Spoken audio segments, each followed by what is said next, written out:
r to the actual molecular orbitals, the fewer basis functions you will need to get an accurate energy.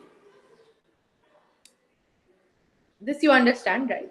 So the closer your guess orbitals are, or the closer your basis orbitals are, the fewer number you will need to describe your molecular orbital.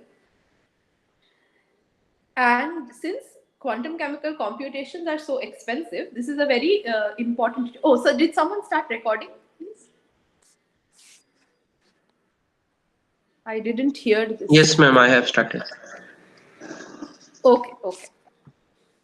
So the goal is to have as few basis functions as possible, to so that you can compute large molecules or do a high accuracy calculations, etc.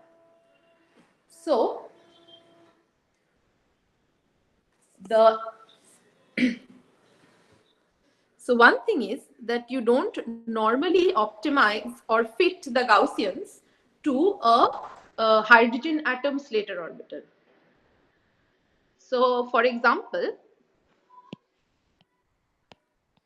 a hydrogen 1s orbital has a zeta equal to 1. But even for hydrogen basis functions in a molecule, which you want to use in a molecule, this is atomic, the Slater function that is fit has a zeta of something more than 1. More than 1. And my zeta is very bad to look at. Okay.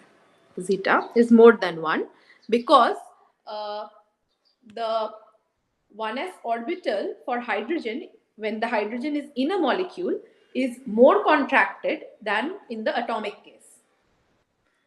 Okay, because the hydrogens develop a delta plus charge usually when you put it in a molecule, and then the 1s orbital becomes more contracted. So the zeta that is fit is about 1.24. This is a common value that is used. Okay. And then the question arises that how did I come up with this number in the first place? Okay. So for that, you need to understand exactly how the contraction coefficients and the exponents are found when you design a basis. Okay. And once this basis is designed, to be clear, that it is used by everybody and this is not changed. Okay, so it's not something that is changed when you do your Hartree-Fock computation, or it's not something you need to look at when you do any other calculation. So these are done by some groups, some research groups, and they are fixed and available. But we will talk a little bit about how they are found in the first place. Okay. So for that, let's start with the hydrogen atom wave functions in the first place and see what are the things that are present in the wave function. So I'm using a 100 notation for the three quantum numbers n, l, and ml. So this is n, this is l, and this is ml. So when it's 100, it's the 1s orbital of the hydrogen atom. Then you have the normalization constant. A0 is 1 Bohr, but this is now in, let's say, SI units. So I'm writing the A0. Then this is 1s. Then when I have 200, that is 2s. Again, you have the normalization constant.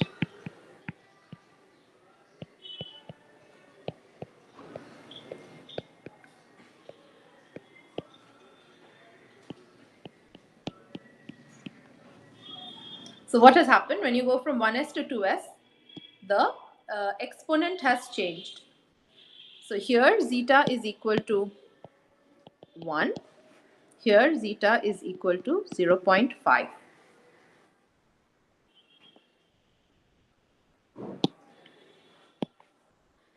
Then let's look at a p orbital. So 2p orbital, 2, 1, 0.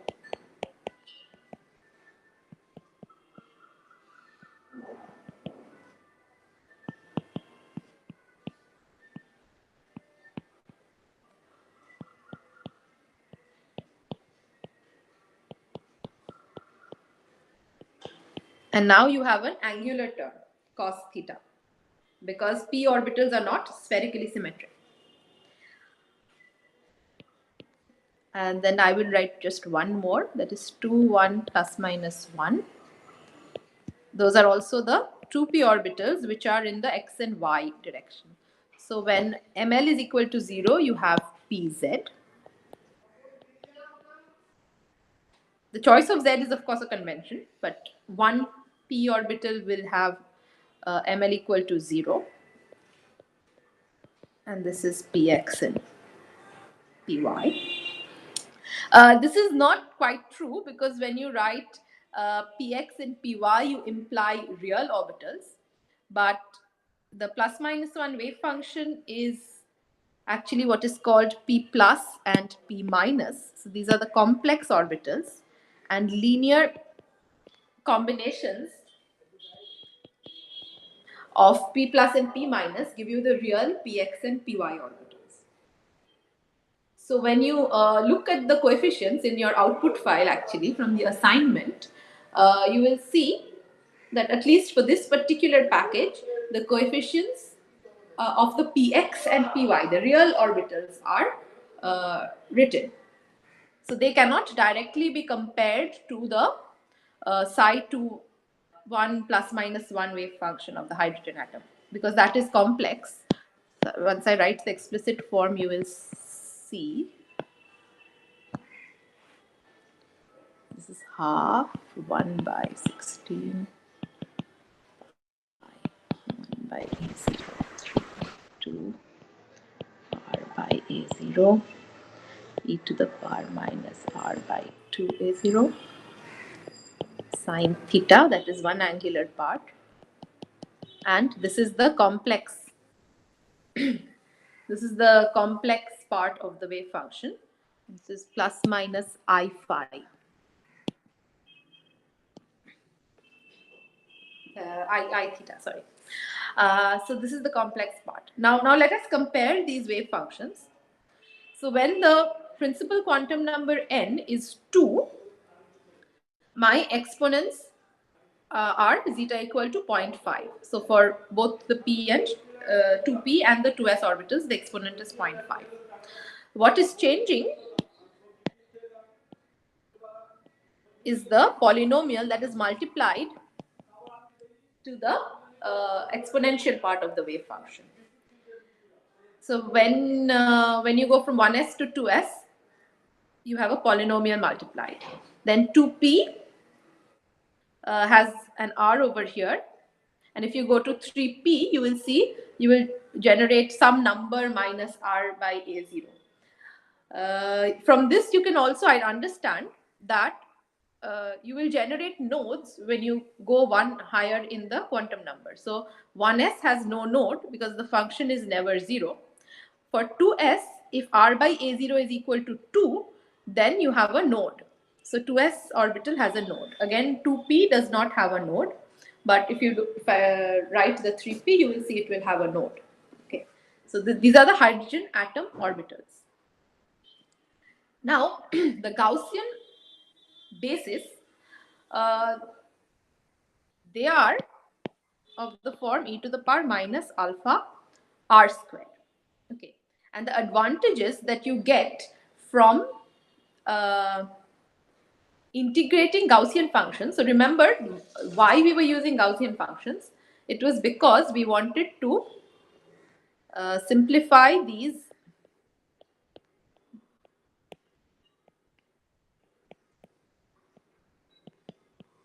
four center integrals to two center integrals.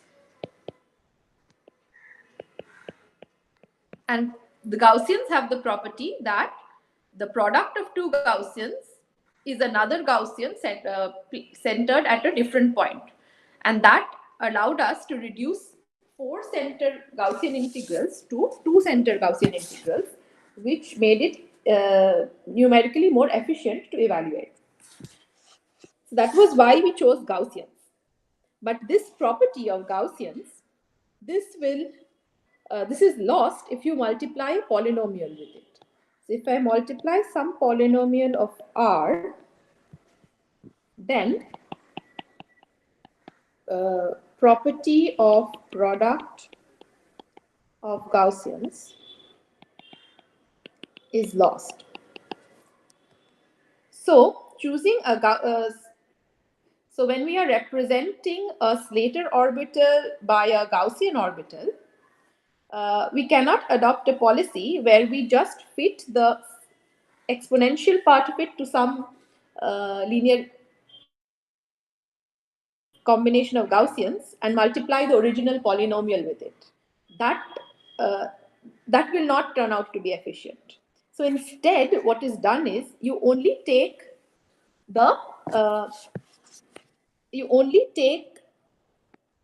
pure Gaussians to represent your orbital, whatever it is. So even to fit a psi 2s, you use Gaussians which are 1s like. Okay, and since we have a lot of flexibility with the contraction coefficients, those take care of the fact that I am representing a 2s orbital. And mathematically, it can be shown that you can construct any function from a linear combination of Gaussians. In fact, linear combination of simply primitive Gaussians. It is enough. You might need more number of functions, but you can always construct it. And that is what is used because this advantage of going from 4-centered to 2-centered is overwhelming. Okay, so even if you need more number of integrals, 2-center integrals, that is much better than evaluating a single 4-center integral. So one extreme case of this is if you had directly used Slater functions in the first place. Okay, then you would only need one function per atomic basis.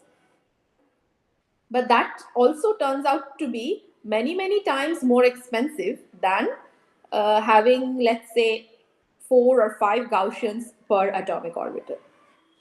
So then the Gaussian basis which is used does not have any polynomial multiplied to it. They are only pure Gaussians. So only the exponents are there. No extra polynomial. And what is usually done, the policy, is that to represent S-like orbitals, you use Gaussians which are 1s-like. So with some particular exponent and symmetry. And if you want to do, so psi, let's say 3p, you use Gaussians which are 2p-like. So that is what is done.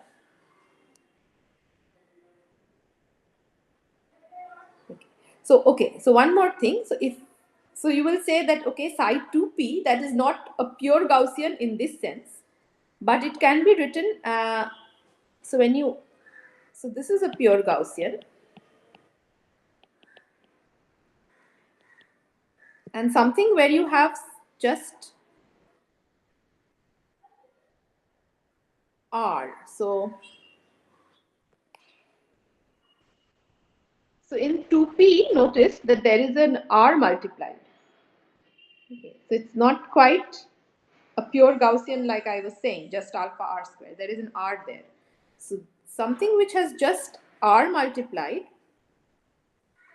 is also considered a pure Gaussian. But if you have a polynomial of R, like some factor like this, then it is not then the property of Gaussians is lost, and that cannot be used.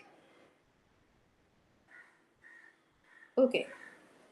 And you only represent the radial paths with the Gaussian functions. The angular part is always multiplied in addition or analytically integrated out, depending on what sort of integral you have.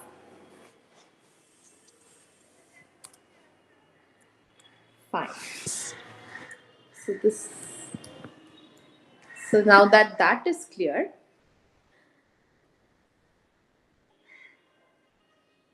let's shift gear and talk about something else.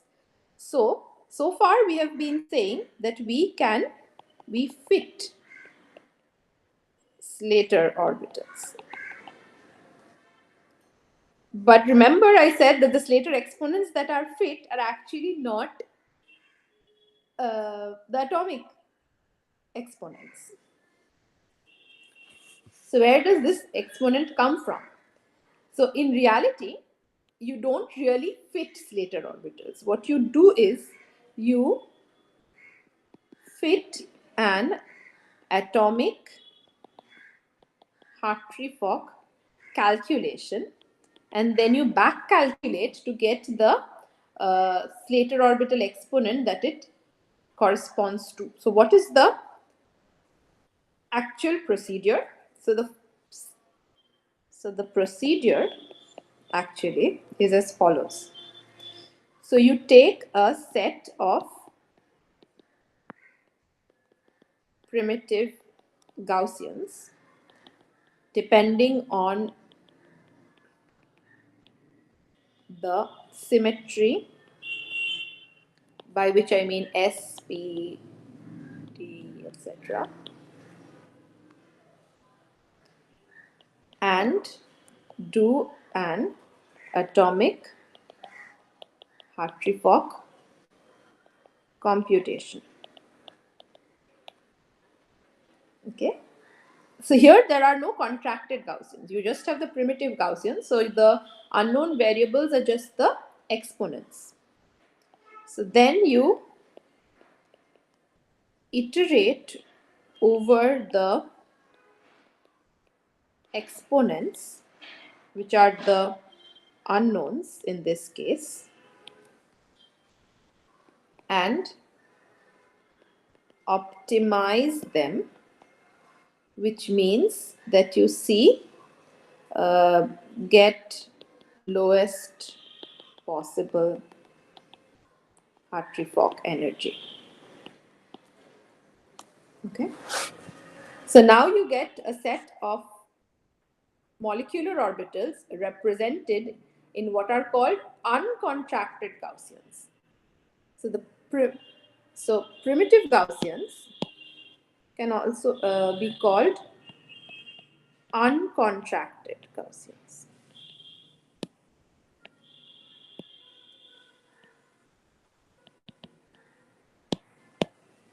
You have a set of exponents. And what else do you have? You have the MO coefficients. Look at the MO coefficients. Okay. And from the MO coefficients, you identify groups of Gaussians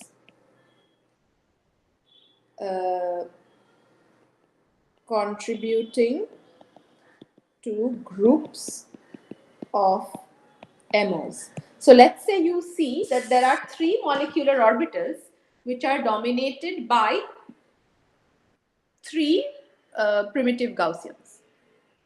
So they are different linear combinations of the same basis functions, same primitive Gaussians. Then you group them together and you use the MO coefficients of these Gaussians as their contraction coefficients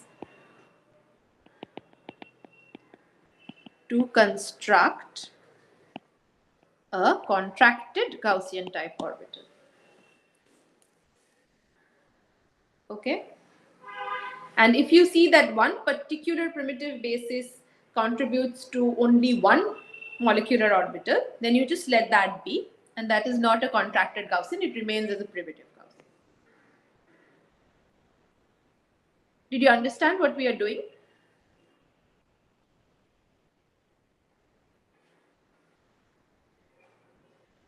So from this atomic Hartree-Fock calculation, you obtain the contraction coefficients of the Gaussian basis. And then you construct a contracted Gaussian type orbital. And in doing this, you reduce, therefore, the number of basis functions. So if I had started with, let's say, 6 primitive Gaussians, and I see that 3 MOs are dominated by 3 Gaussians. So different linear combinations. Oh, why is my handwriting so bad today? 3 MOs dominated by 3 Gaussians. Then I contract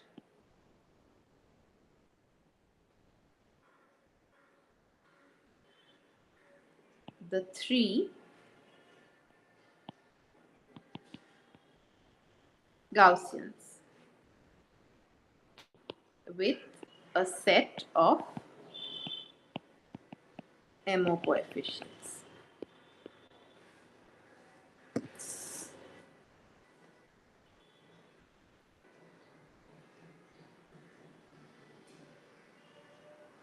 Okay.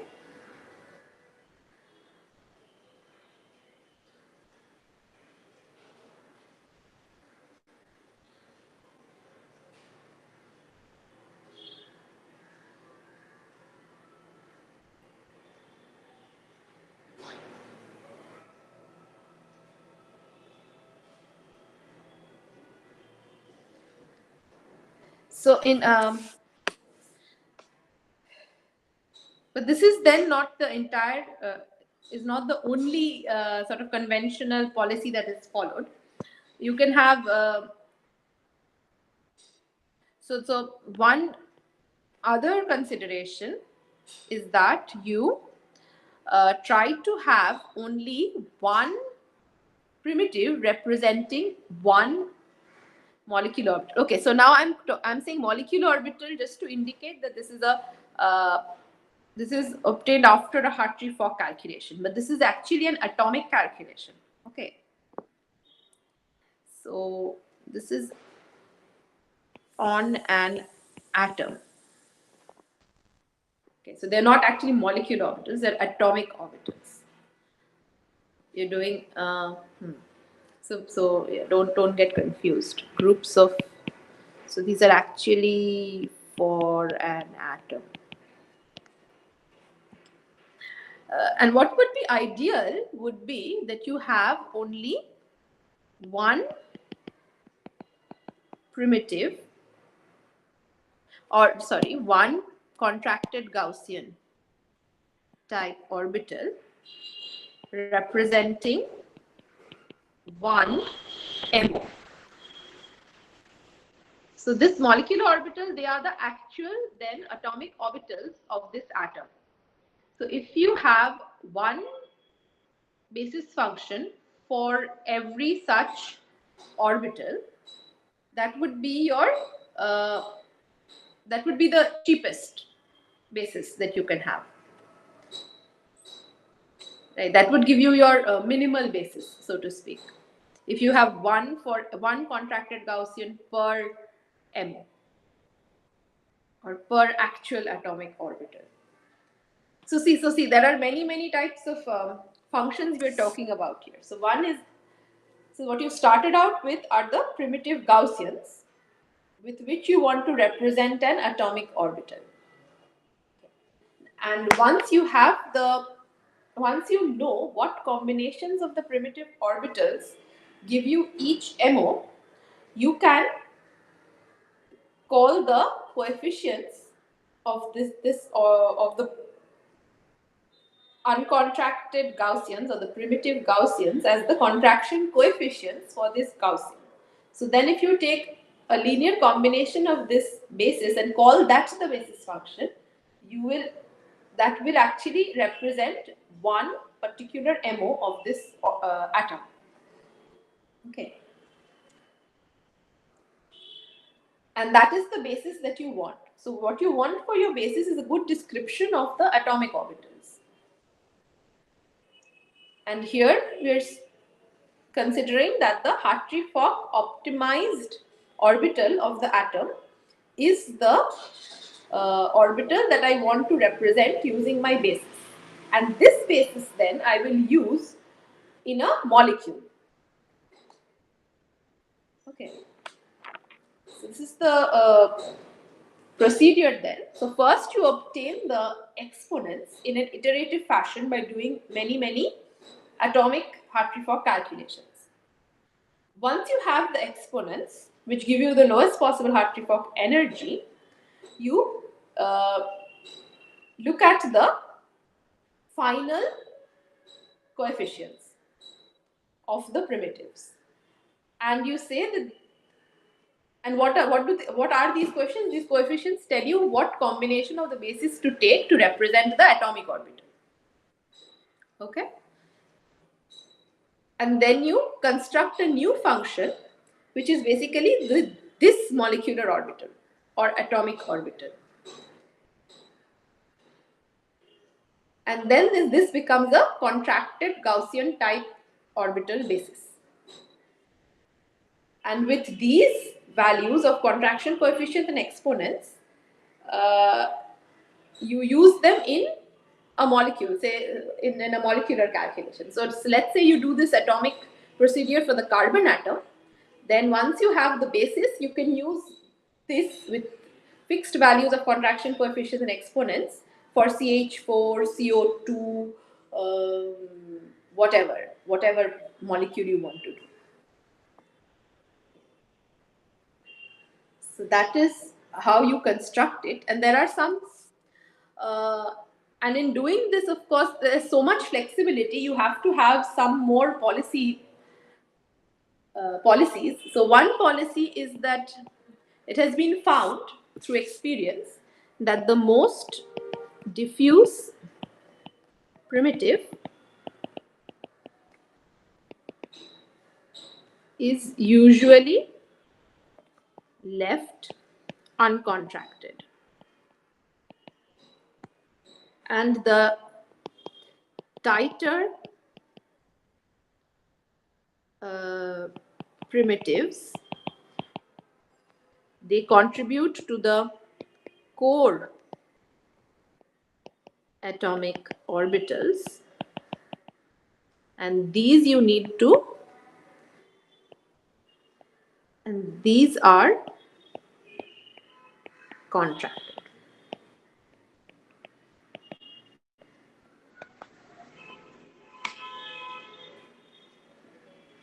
Fine. So this is roughly how the contraction procedure is done. There is a huge section in Szabo and Oslund on how this is done and with examples. So I would urge you to read it. You don't have to learn it, okay? So for this course, don't try to learn details. Just identify the main points and procedure, and we will ask questions only on that. So no one will ask you to write the hydrogen atom function for some orbital or ask you for the coefficients, values of the coefficient for an optimized basis or something like this. So this will never be a question. We will only ask you about why something is done or how something is done. So don't try to learn up expressions. And anyhow, since this will be an online examination, you will always have Szabo and Oslund in front of you. I don't expect someone will keep the book away. You will have it with you. So So there's no point in learning, just understand what is happening. Okay. And so I think that covers what I wanted to tell you about basis sets. And just one more thing. So far we have only talked about computations of energy. So what else can you find out from uh, Hartree-Fock computations, or even from post-Hartree-Fock computations, other than energy?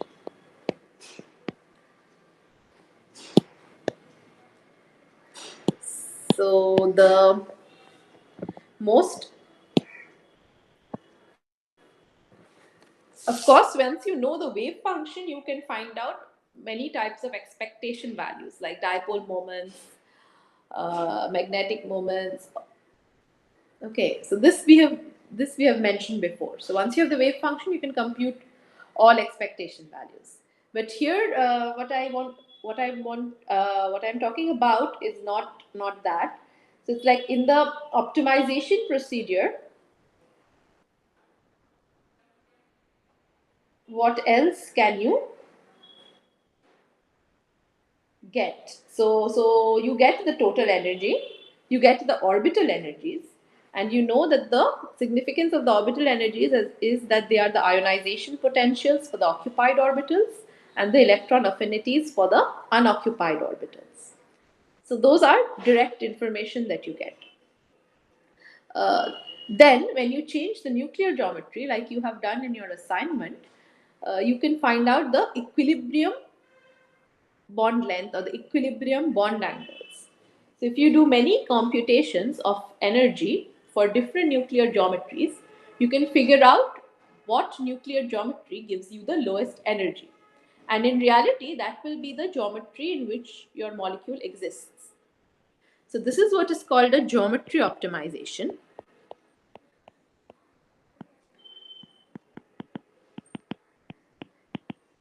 And this is the most important procedure for people who do computational chemistry where they are looking at reaction mechanisms. So this is the most important computation for chemistry. So for reactions, reaction mechanisms.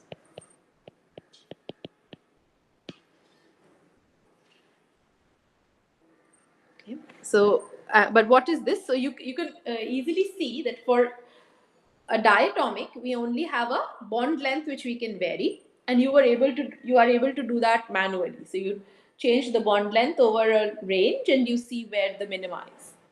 But as soon as you have, let's say, 3 atoms, you have to change bond lengths and 2 angles. Okay, and when you have 4, you have, I don't know, maybe 4 angles, or I can't tell you offhand. So you have even more bond lengths and even more bond angles. And this quickly gets out of hand. And organic molecules easily have hundreds of atoms, right? And they're all twisted and all kinds of shapes. So this would be very difficult to do manually. You would need a tremendous number of calculations. So instead, there are analytic techniques to optimize geometry with a particular theory. So this is what is called analytic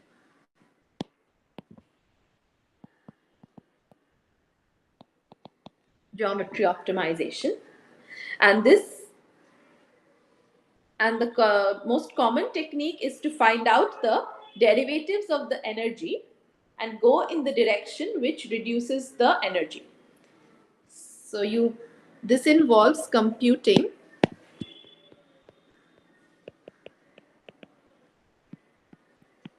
derivatives of the energy. And when you compute the first derivative, those are called gradients. And the second derivatives are called Hessians. And I just wanted to tell you that there are different types of algorithms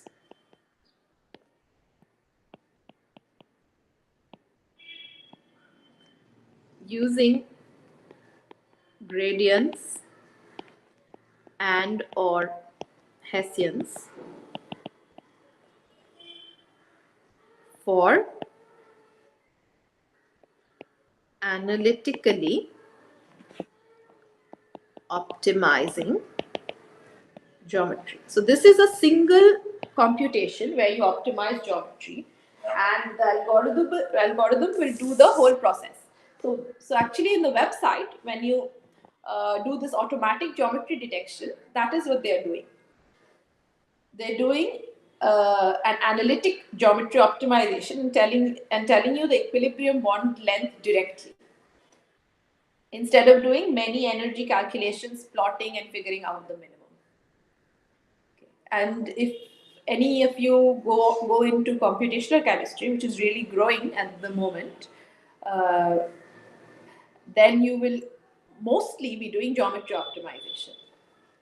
So the way that people proceed for figuring out a reaction mechanism in computational chemistry, that is, they guess a reaction mechanism from intuitive knowledge, chemistry, and the vast literature that is available for chemical reactions.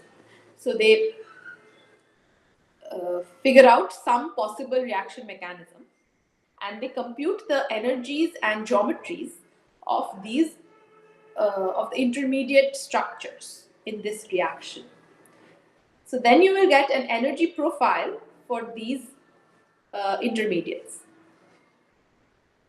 And for every intermediate, you do a geometry optimization, figure out the lowest energy configuration of that intermediate. Then you look at the energy of that intermediate. Okay? And then you draw an energy profile of your reaction mechanism. And so you can have, so if you have reactant A and reactant B, and you guess that it goes through either intermediate C or intermediate D. Okay, so we want to test two possible paths. So you first do a geometry optimization on A, a geometry optimization on B, plot the energies. This is a wrong way. This reaction will not work. Okay, so B is lower than A. And let's say when you optimize the geometry of C, then its energy is somewhere here. And when you optimize the geometry of D and look at the energy, it is somewhere here. Then this is one possible energy profile. So this is energy. This is another possible energy profile. And as you can see, this activation energy is lower than this activation energy. So it's most likely that the reaction goes through intermediate D, if it's happening at some low temperature. So this is the basic principle of figuring out reaction mechanisms. Of course, it is more complicated than I put it here. I just have one intermediate and one reactant going to one product. That is not, of course, the case. You can have complications here. But the basic principle is this. You guess the intermediates, you compute the equilibrium geometries and energies of these intermediates, then you look at the energy profile. You may have additional information as well from experiment, maybe, that it happens at high temperature, the reaction happens at high temperature, or it happens at low temperature. And then you look at the activation energies and see what temperature that would correspond to. And then you can figure out what reaction mechanism is most likely. Of course, once you figure that out, you may have guessed some more intermediates which are not detected experimentally. And if you give that information to an experimentalist, they may try to detect that other intermediate, which and then your mechanism is confirmed. Okay, so this is how a lot of reaction mechanisms are figured out. And this is, and from the point of view of chemistry, this is the most important computation. However, for point of view of, let's say, spectroscopy, then you are more interested in the energies. So then the geometry is known, and you figure out the energy levels of this molecule, the energies of the various molecular states. So that is a different approach. So the basic theory remains the same. The approximations you are putting on the wave function or the limitations of the theory, those are the same, but the goal is different. So what you take from your output file is different, or the type of computation that you run is different. Even in the website, you will see there are some problems which are geometry optimization problems. And that is the goal. So there are some tutorials or something. I didn't run them, but I did notice that they were there. So those of you who are interested can go through that if you have time. Okay. So that is it for the class today. You can stop the recording. Ma'am, Yeah.